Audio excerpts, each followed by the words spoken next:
That is Steve Dawson. That is Dolly Varden. They were awesome. And Diana Christensen.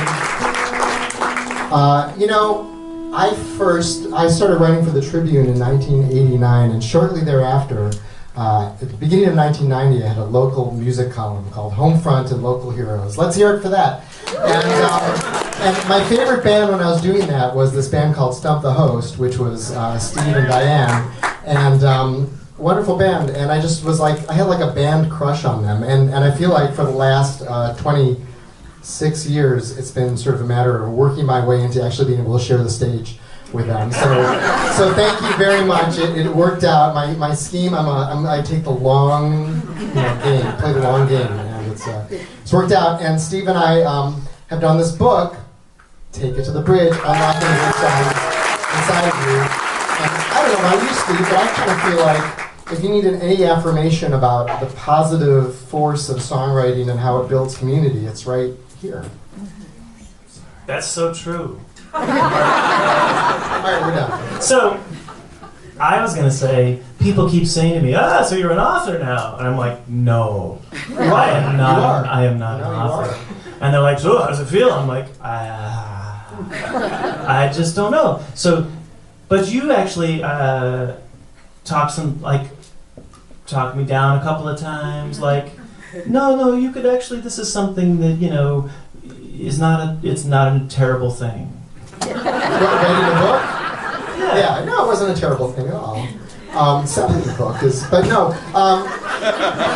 So the way this happened was very organic, which is that after knowing Steve for all these years, I took his songwriting class, and how many of you have taken Steve's songwriting classes? Let's hear it.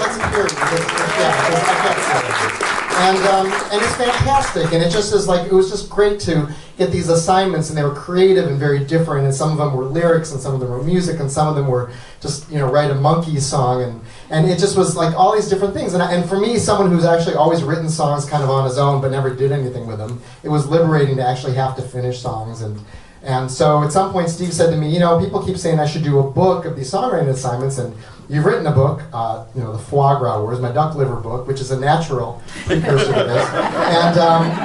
And you've taken the class, maybe we can work on this book together. And I was so happy that he asked me to do that, because just getting to hang out with Steve and getting his wisdom about all this stuff and, kindness and everything else was fantastic. So I did it for that, but we also got a book out of it. It's true. And so in the book is like beyond just assignments, it's also just this whole long dialogue between us about songwriting. And right. Yeah, and to sum it up, so people still have to get the book, but why do you, here's something, I don't know if, no, this isn't the book, but what is so important about songwriting beyond musicians who are doing this professionally?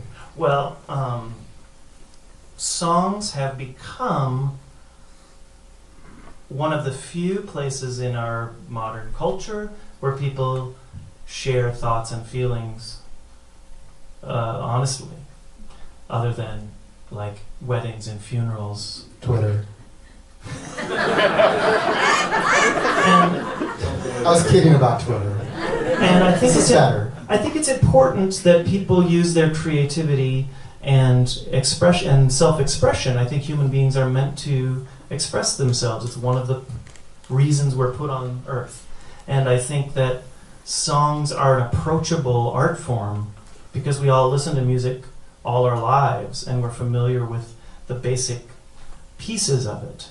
So I think that it's not that huge of a leap to say, well, I can sing along with a song on the radio or sing, with in the shower, I can sing a song, so that you could make up your own song. You already know how to do it. And so I think the book, basically that's the whole premise of the book, is you kind of already know how to do this, and Mark and I are giving you this nudge, saying like, okay, go do it now. As someone who's written about music a fair amount too, I think that culturally we have this approach to music, which is that it's sort of oriented around hits and radio or, YouTube now or whatever else it is. And in fact, a lot of what's written about songs has to do with sort of the hit machine. There's a book called The Song Machine that I read recently that was fascinating. But a lot of it has to do with that sort of rock star, American Idol kind of thing. And it doesn't have to do with just expressing yourself creatively, whereas, there are tons of stuff about journaling and writing and doing adult coloring books for that matter. But songs and so what opened up for me was just that notion of, you don't have to think of writing songs in terms of, will I ever be a success, or will I be able to make this marketable product, as opposed to, you're making the world better just because you're making music, period.